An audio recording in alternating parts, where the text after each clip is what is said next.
I am a TV content director. I've done almost all the big shows in South Africa, ranging from DJ Zinhle, Life of Moshe, Big Brother, Date My Family, Tatako, Please Step In. Azange sabekwa phansi thina ngazi ngayo lento. Mina azange ngibekwe phansi kuthiwa la ekhaya singabafundisi. Nayo impilo ngabe siyayiphila. Because ma ebukhosini ingane ebukhosi mayikhule yatshela ukuthi la ekhaya kusebukhosini kuneyindlela zokuphila. This is how you live. Khona abantu engamelanga uba abangani babo, khona izinto engamelanga uzidle, khona indawo engamelanga uzihambe, khona izinto engamelanga uziphuze. Mina azange ngilithole lelo thuba lelo. Saqala sathengisa insango. Sihlale ereza leso sikhathi. Abazi ukuthi umntana kamfundisi. Uyifihlile. Leyo ngiyifihlile akekho umuntu kumele azi. Masifika sithengisa insango. Okay, sithengisa insango nalomfana lona uzihlalela ithembisa angizibuyela ngibe khona. Angeke uze usho mara ulibile ngibheka ukuthi mara yazi wena khona into ngapha. Sanibonani, Dumelang, Lochani. This is TVC, Pastor's Kids Growing with Expectations. This is your host, Lindwe Mdlalose, who is a PK that was never content, a PK that used to envy other people's life. I was then introduced to drug trafficking. I traveled all around the world. Then in 2012, that's when I had a problem. I said, God, intervene in my life. This is the reason why we are here today to talk about these journeys and these testimonies.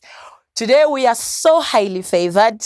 We are having a very young, powerful man of God, very smart.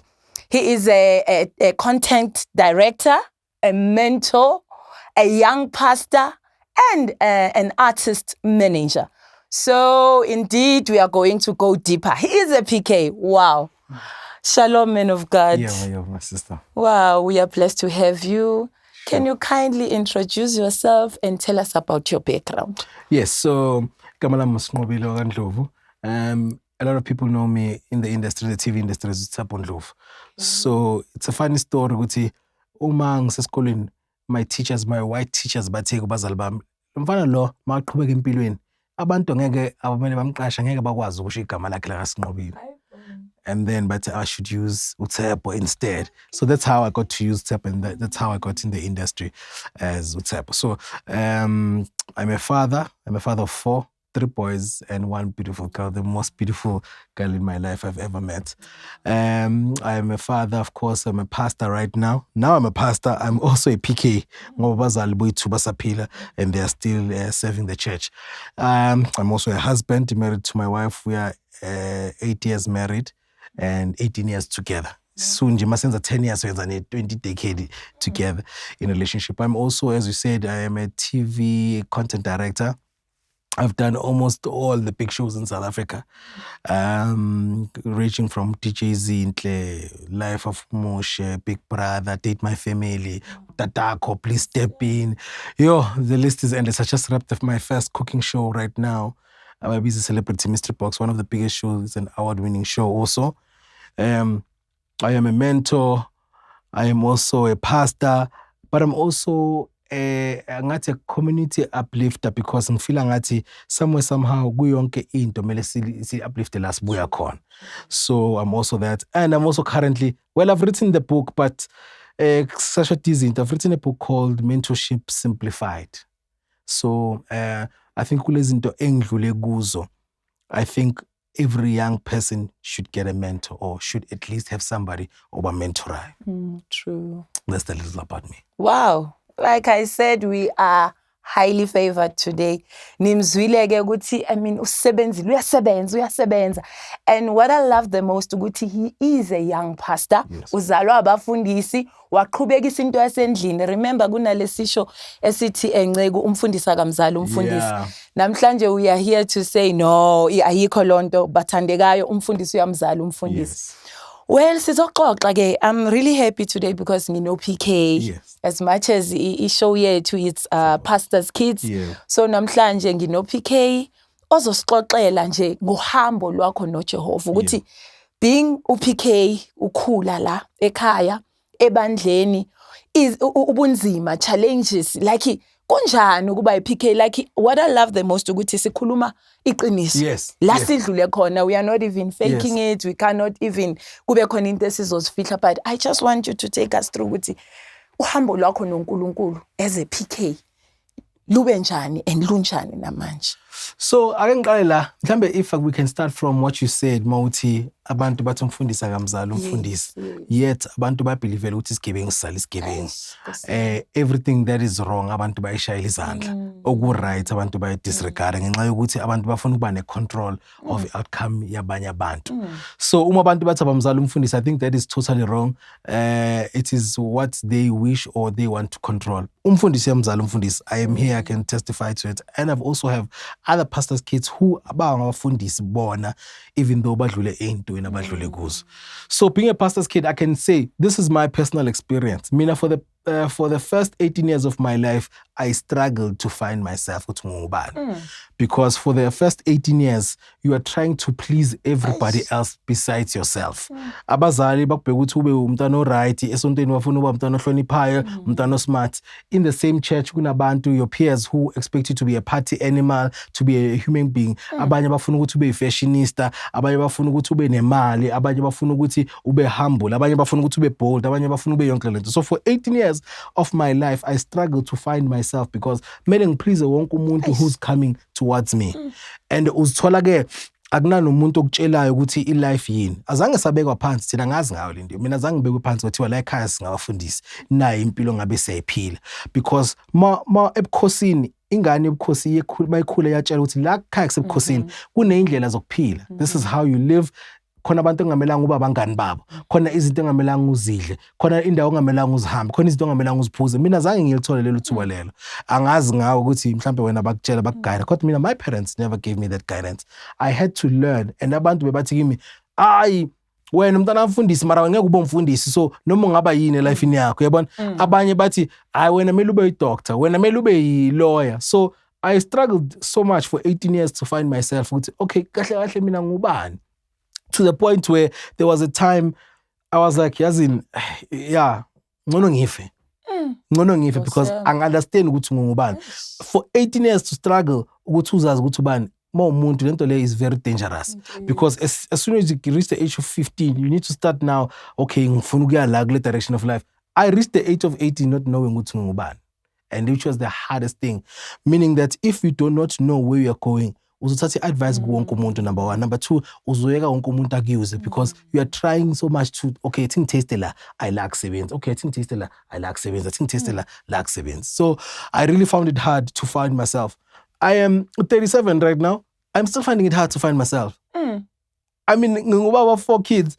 Still, I need to remind myself, you are brave, you are strong, you are smart, you know where you're going, this is what you want. Sometimes I feel like what am I looking for? Because I never was able to find myself because of ngumntana and I had to be everything that everybody wanted me to be.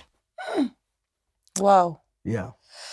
Hey, yazi wathinte into engithachile kwamina ukuthi uzalelwe la ekhaya and you were never told ukuthi this is the way or indlela omele uhambe kuyo yila. You had ukuthi wena ngokwakho uzifuna ukuthi okay, ngizalwa ubaba umfundisi, ngizalwa noma umfundisi, shuthi mina mele ngiphile kanje. And like ngiya understand ukuthi zikhona izinto ama temptations. Ngiya understand ukuthi Ncegu ukhe watholakala mhlawumbe ungena lapha nalapha. So can you please take us through ukuthi kuleso simo uzithola umntana kaMfundisi ukuthi hey konje mina ngumHebheru angenzi noma kanjani, but look at me namhlanje ngila. How did you manage to cope naleso simo, because uthe namanje kusafika leso simo sokuthi awukazazi ukuthi kahle kahle ngubani ngiyaphi? So Sister, I think into yokuqala of which nami ngibreakile or ngiyazama ukuyibreaka is the fact ukuthi abazali bami they were never around. Ngalezi ikhathi lesiyakufana namanje ukuthi ubizwe emsebenzini kaNkulunkulu bese ukwazi nokusebenza.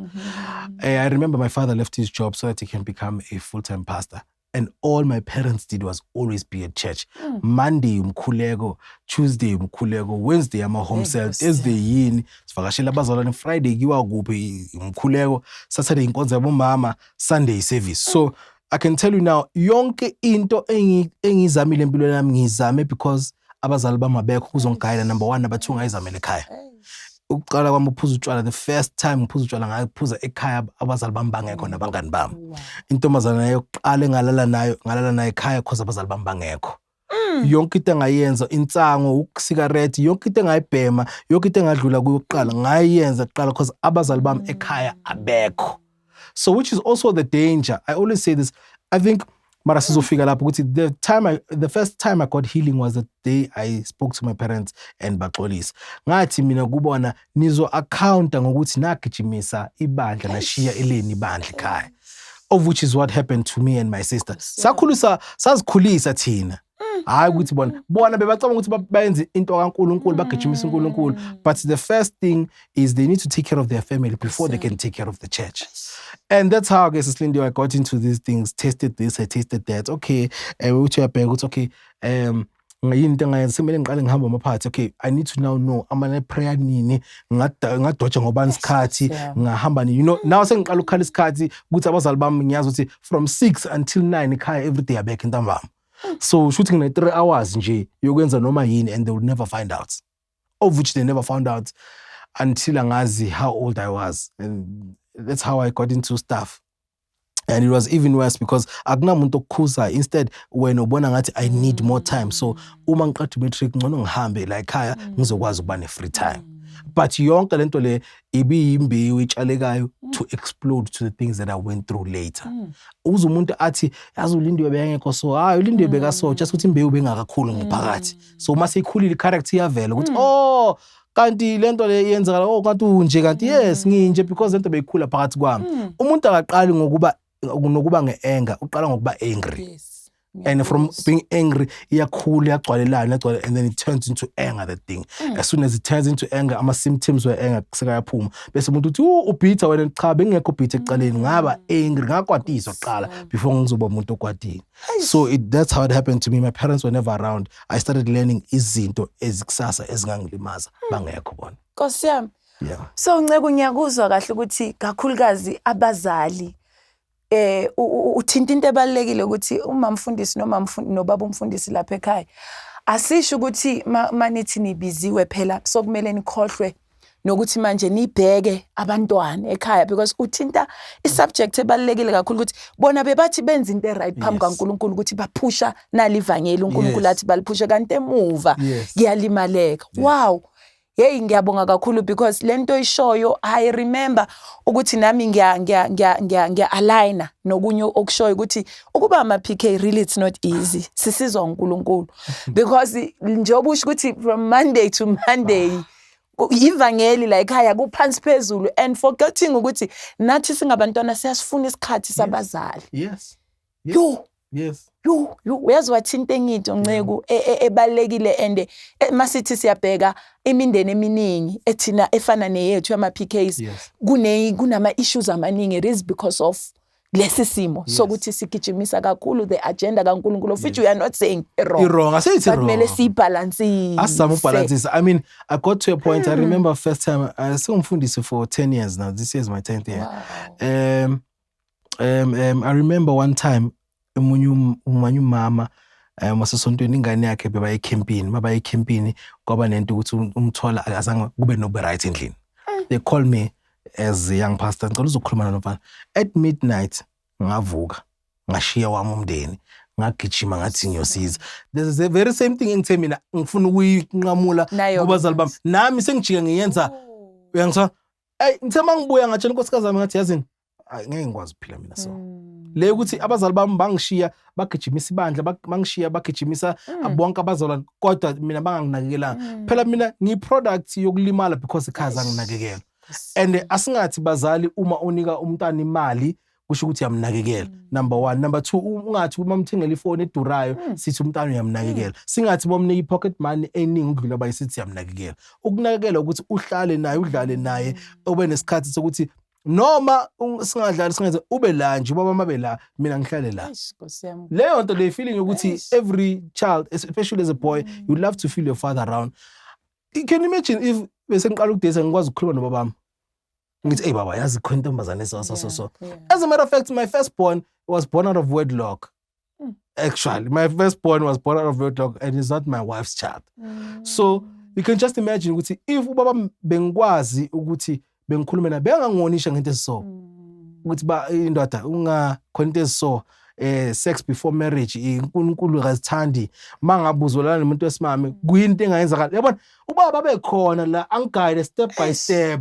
Ahambe nami endleleni uthi usuna 15 usuna 16 usuna 18 into eso izokulimaza ndoda suka lana yeka lena try to start getting to know this do that as a father, because another thing about us abantwana, if you are being neglected ngizofuna attention. Exactly. And mangabe mina ngishisa ekhaya ukuthi umama nobaba banginaki zishisa la ekhaya. So it went down that way and yinto mistake engeke ngifuna ukuyirepeat manje sinonkosikazi wami one maka enkonzweni wani yasala. Because we're still serving under my parents. One makumela enkonzweni one yasala. Nini uma kumele sihambe sonke ingane zami ziyahamba ziyohlala zonke sishiya ndawonye together. But angeke siyenze into ukuthi sishiya abantwana babodwa and thina sihlala enkonzweni the whole week. No, we agreed ukuthi no angeke yenzakala. Otherwise sothola umonakalo omkhulu ukudlula lo wami. Of which kumanje this thing has become now a pattern. I am now praying that my firstborn child doesn't get a child out of wedlock.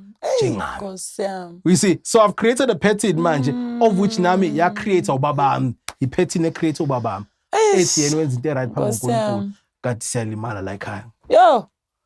Siyacela babukele emakhaya ukuthi uthando mamfundisi nobaba umfundisi asibalansise izinto.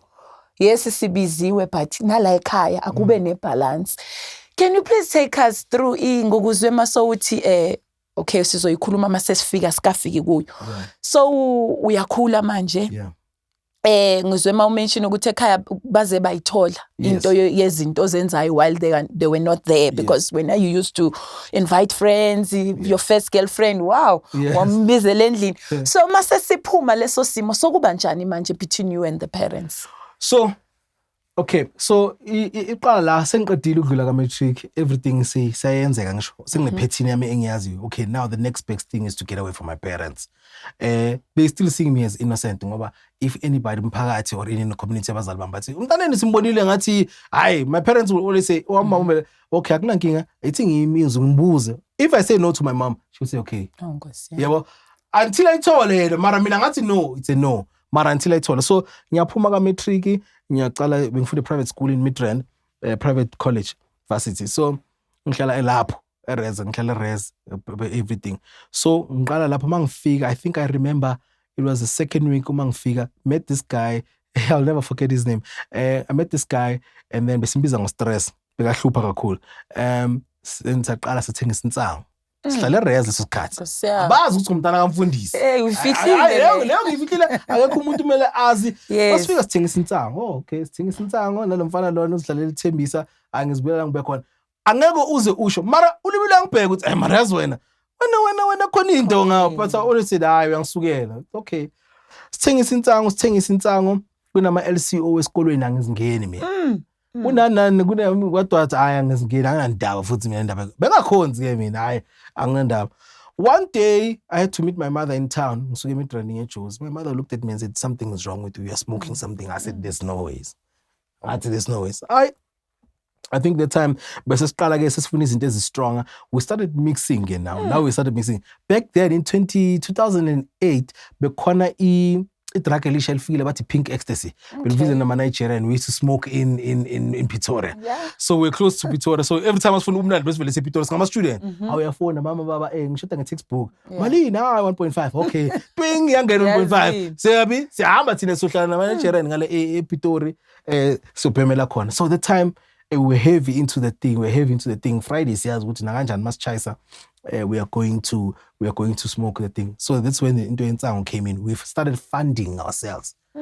Ngikhola siliniwe mina efridgini la bengihlala khona bengine beer every day. Like for me that was the life. Okay. Ngisuke ekhaya angakaze balibone ibona beer, angaze ngabona ukubhenywa, angaze kubona kumnandi, angaze ngifika lapha ya mina because bese ngiqalile lama pattern nabangani bami sithi nyana experiment uthenga nyana our black label, uthenga nyana ama storm ama spin. You know those days because our amazing cold. You want to talk siziphuza undercover. By the time my parents would come home obviously besingilele bebangayizwa nokuyizwa.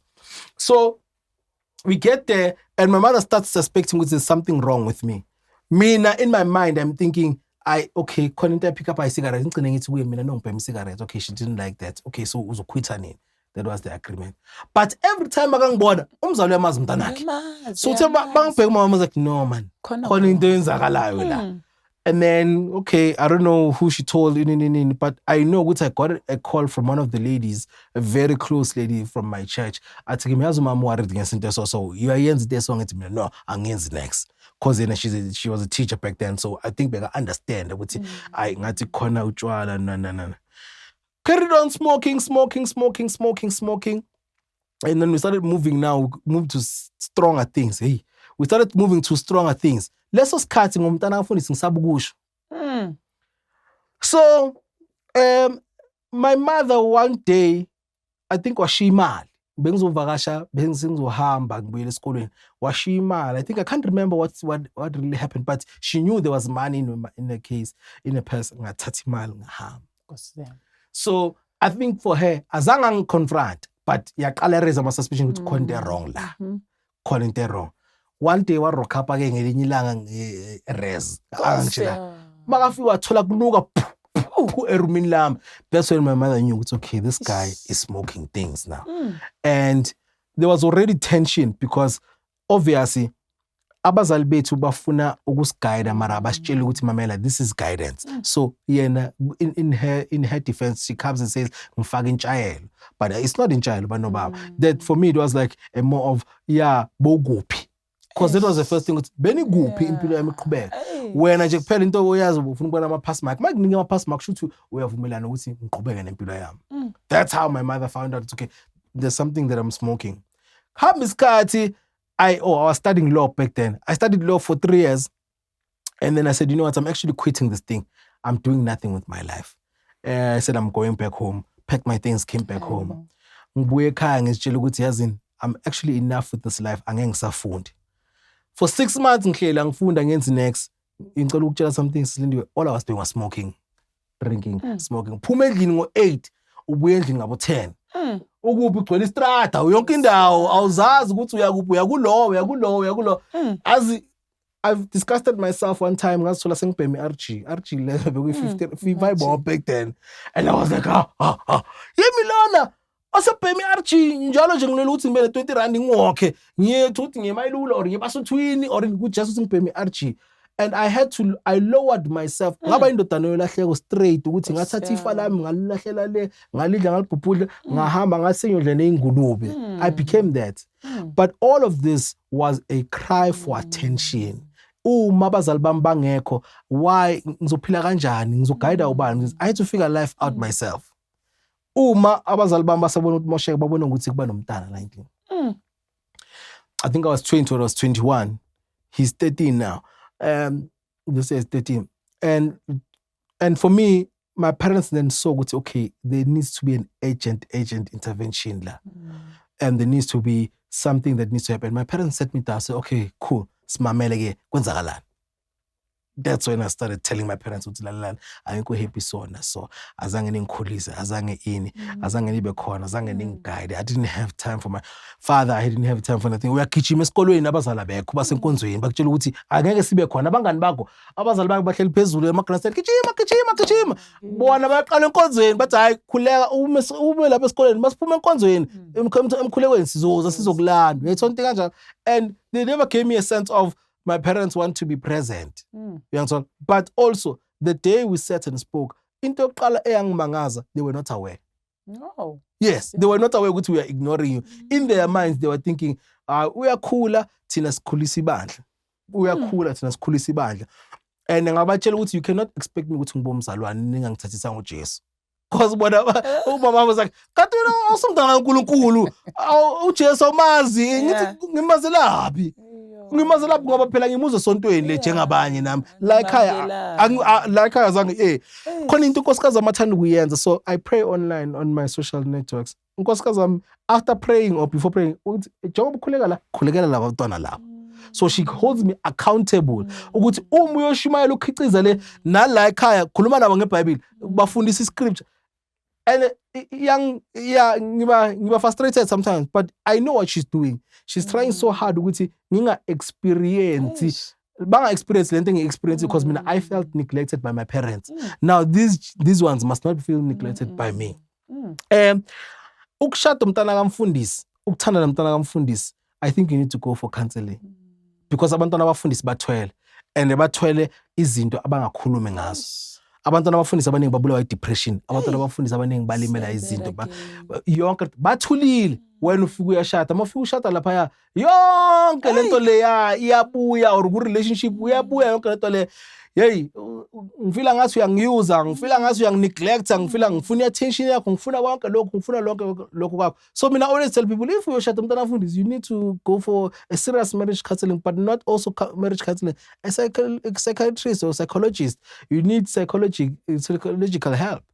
Because we need to go through certain things qala ezalimala. Ezabazalwana ngifuna ukuzithinta lapho ayifune mina leyo ngeke ngikhulume ngabo ngoba kunezinto abazenzile to my parents which I feel like this was unnecessary.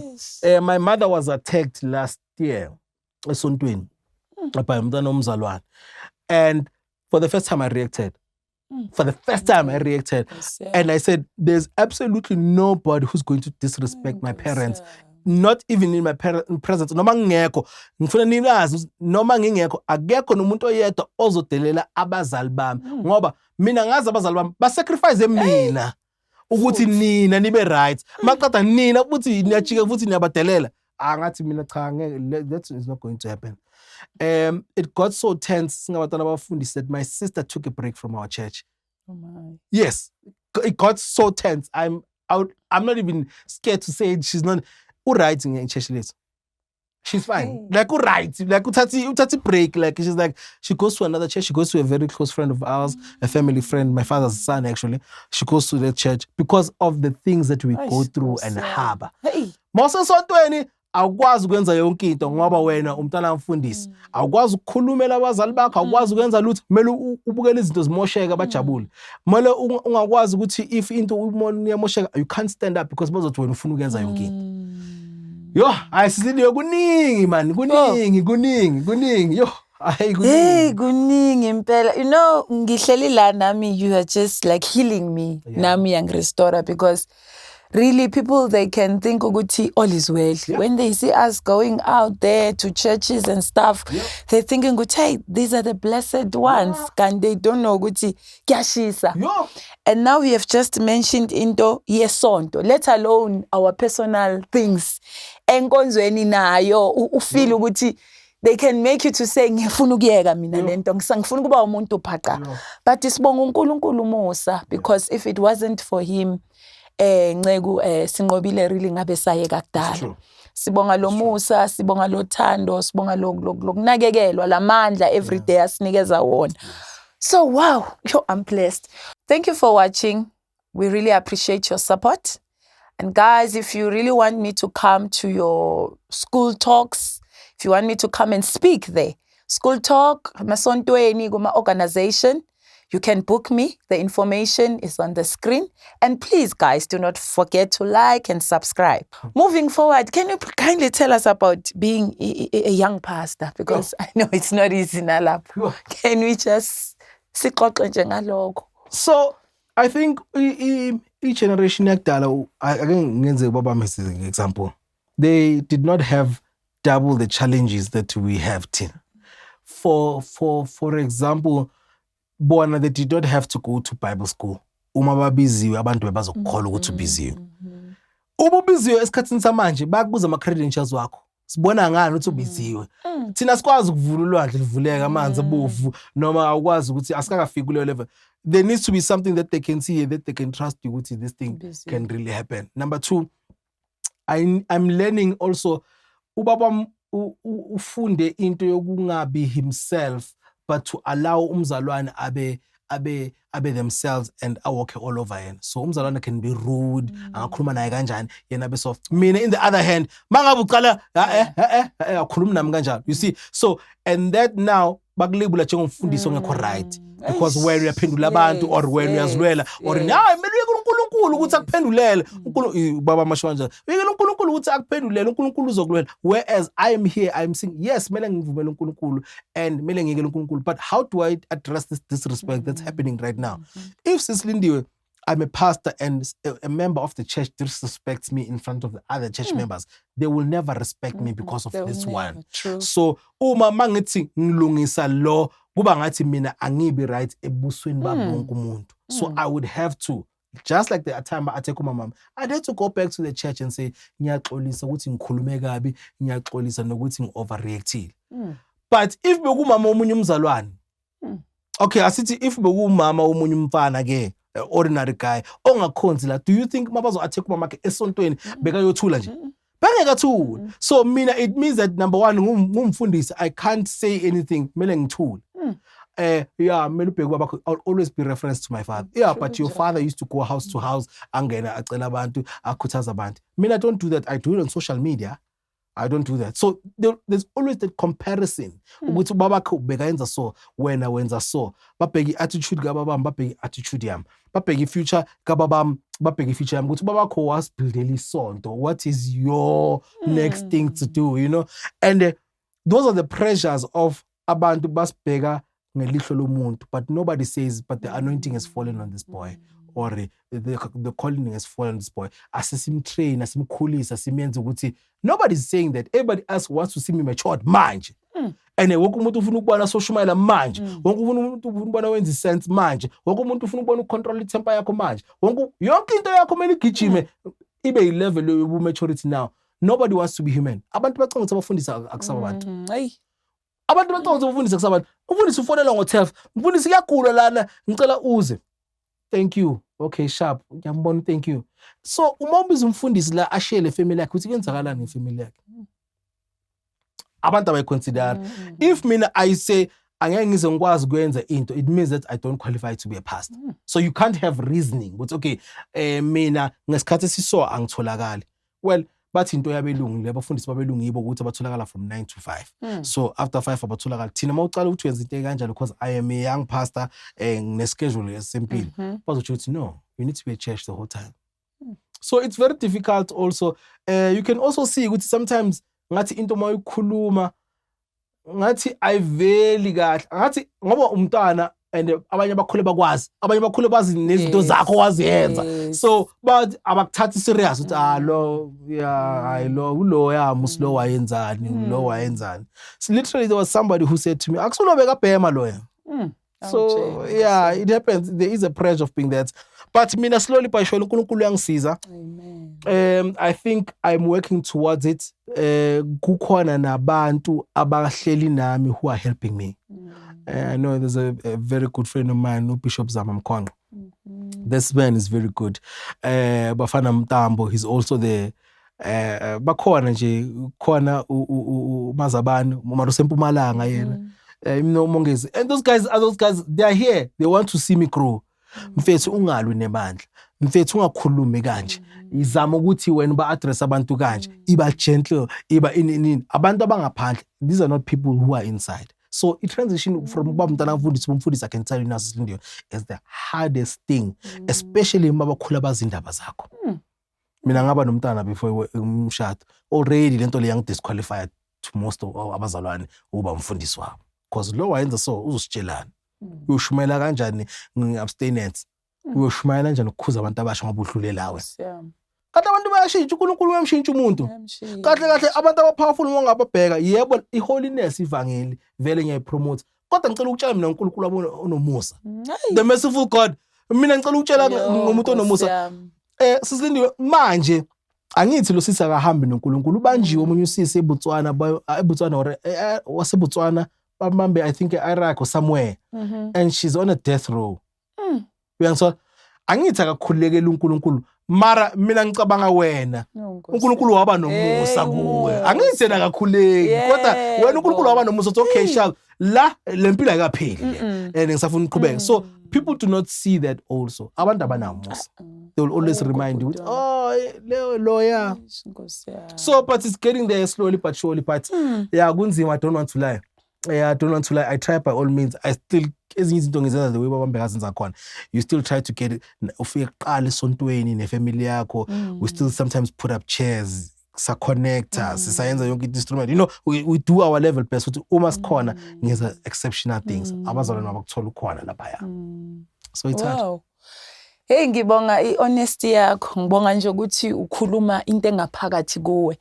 And ngiyathemba ukuthi baningi abantu abazohileka, baningi abantu abazoba namandla to move on because most yama-PKs alimele. I don't wanna lie, bhuti wami. Abanye, they not even going to church anymore. Yes. Baphila impilo nje yasezweni. Mawuthi uhlala nayo uyamuzwa umuntu uyasho ukuthi mina ngilimazwe abantu abazalwane. Ngilimale nasekhaya because ziyakhala. Sendlule intweni ekhaya.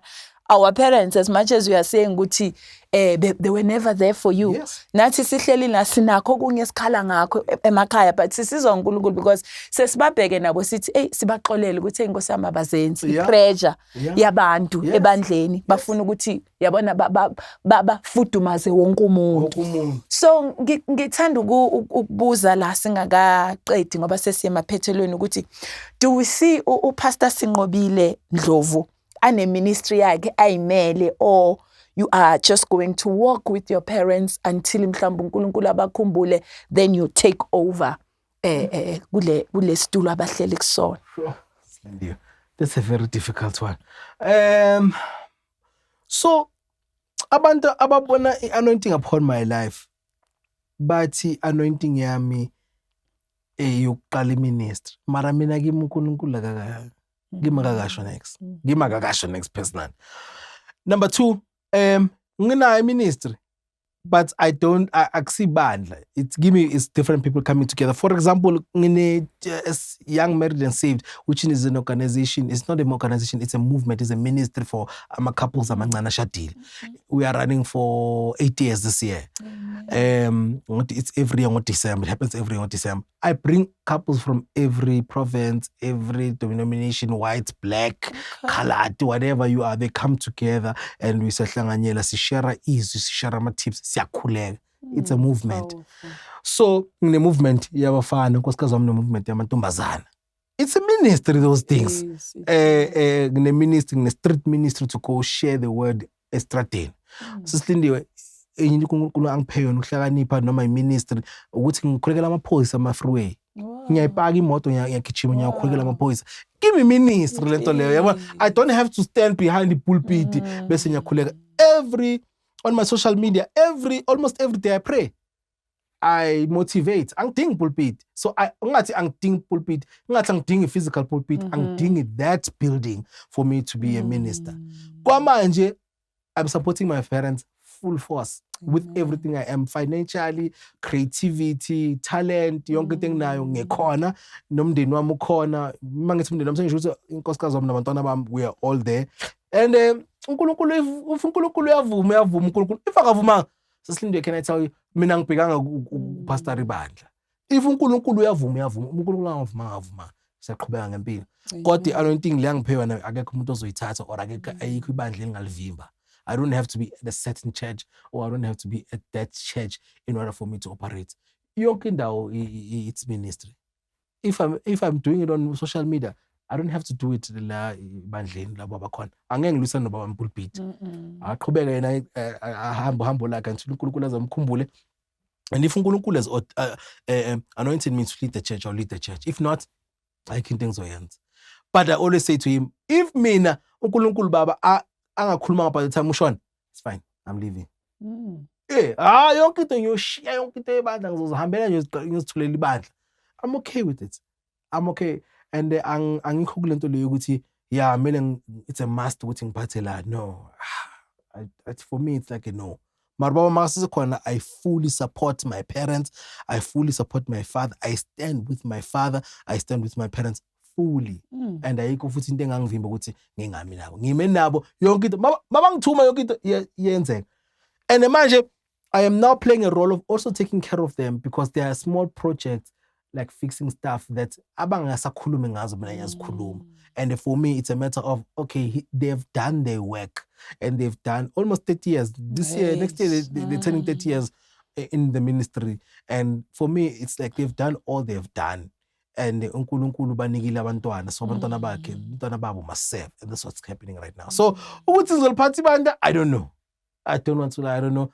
ukuthi ministry ngiyayipusha, yes I do. I pray online. People send me prayer requests. I do that also. I honor invitations.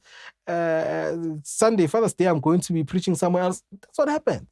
And life goes on. I push the word where much I can. I wear Bible verses. That's what I wear. I wear to God be the glory forever. That's me. I'm Bible verse. So umuntu bangipengile wenzani uyashumayela umshumayela kunjani wonke ngidinga umthandazo.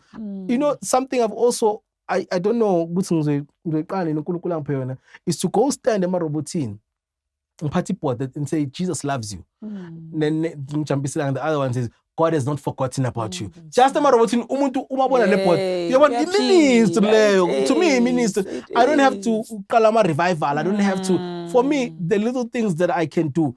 La ngisebenza khona, in every set I get to, me, they know I pray. So already I'm minister. Sometimes we'll share the word and say, this is what God says. 1, 2, 3, 1, 2, 3. I stand as in done. This is who I am. So ngizoliphatha ibandla, I don't know. In ministry, yes I do.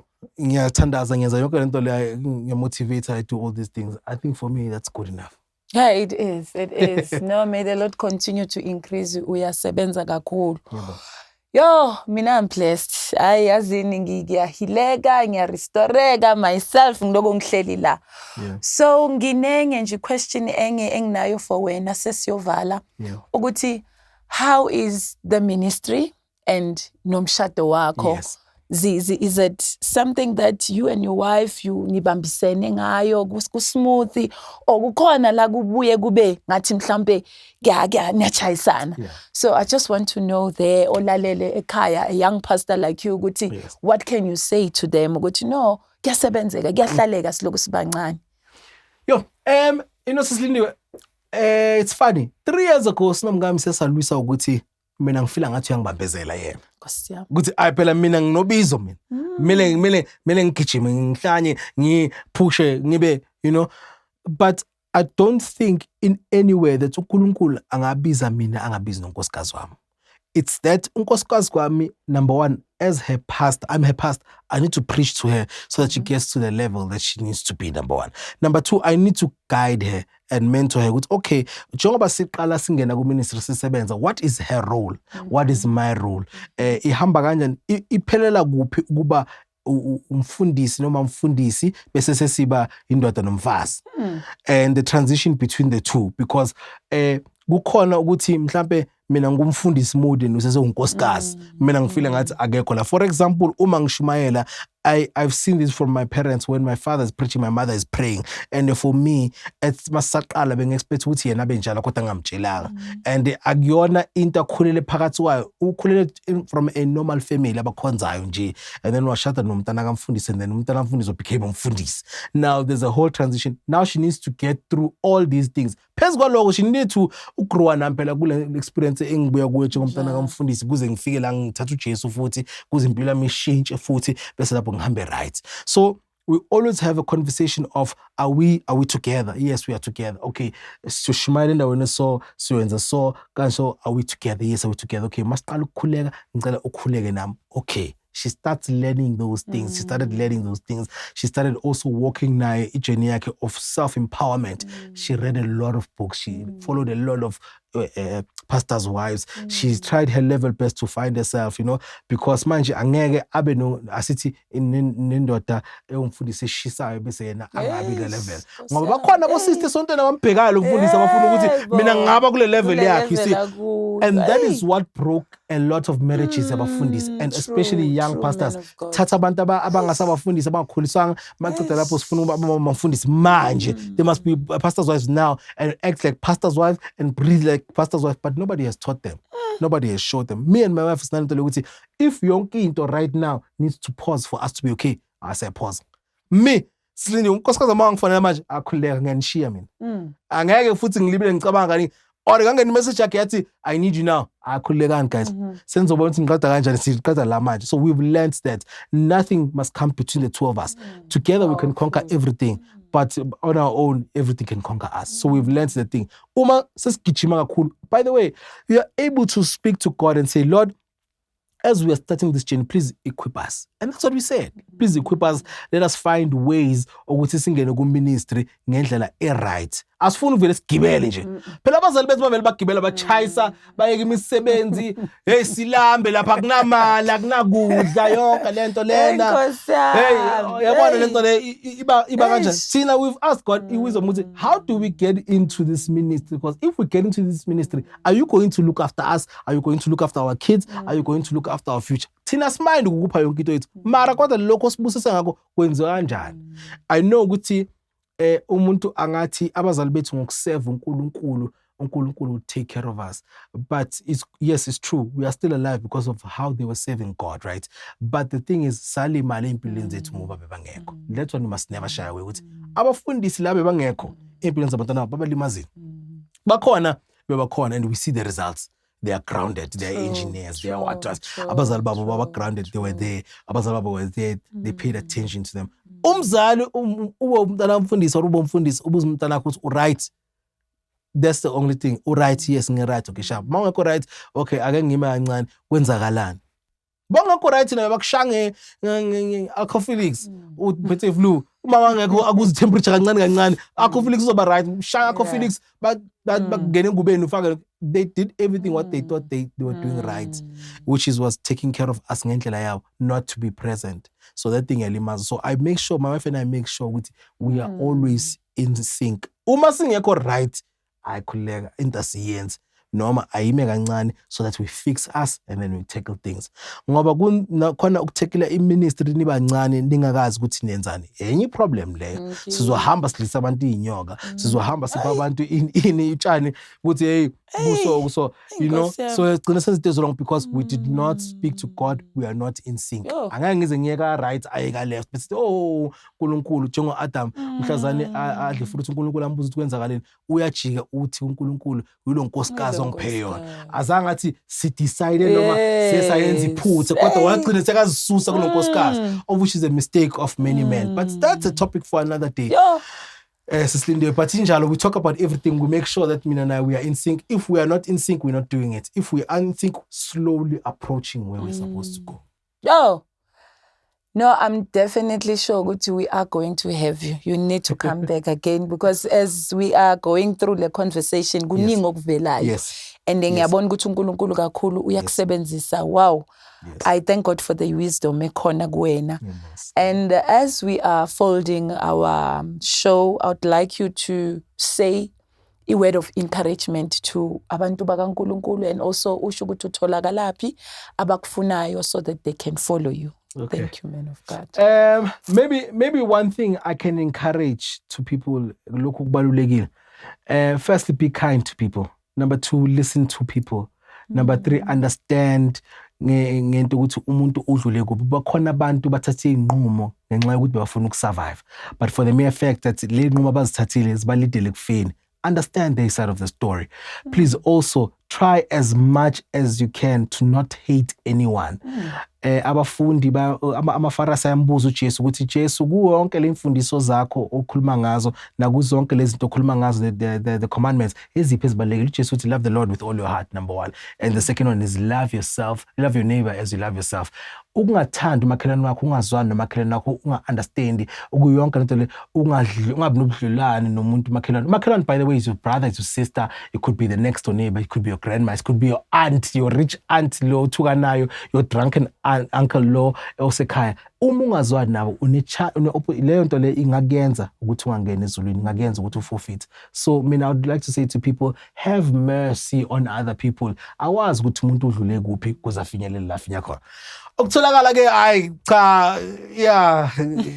angithandi angibhuki. I don't do talks, I don't do invitations, I only go to people that I know, churches that I know. I don't do talks, I don't do motivations. You can follow me on Facebook, Tsepo Ndlovu, TikTok, Tsepo Ndlovu, Twitter, which is X now, Tsepo Ndlovu. But otherwise for my invitation, angwathatha my invitation. Yabonga ibandla ke la uhlanganyela khona so that maybe they want to come. Yes, lapho ke bakaze khozweni. Sise AGCI Phosphorus Extension 8, Apostolic Gospel Church International, Extension 8. I'm there. There you can come every Sunday and receive the Lord there and have encounters. But it ends there. Amen. Or I'm preaching zoma khona kuma social media. Otherwise I'm a bookings or I don't do them. Thank you so much, Babugele Makaya. It was wonderful and it was very much precious to have our guest today, Sinqobile Ndlovu, Pastor Sinqobile Ndlovu, osibusise kakhulu. May the Lord continue to bless you and may the Lord continue to increase you. Thank you so much.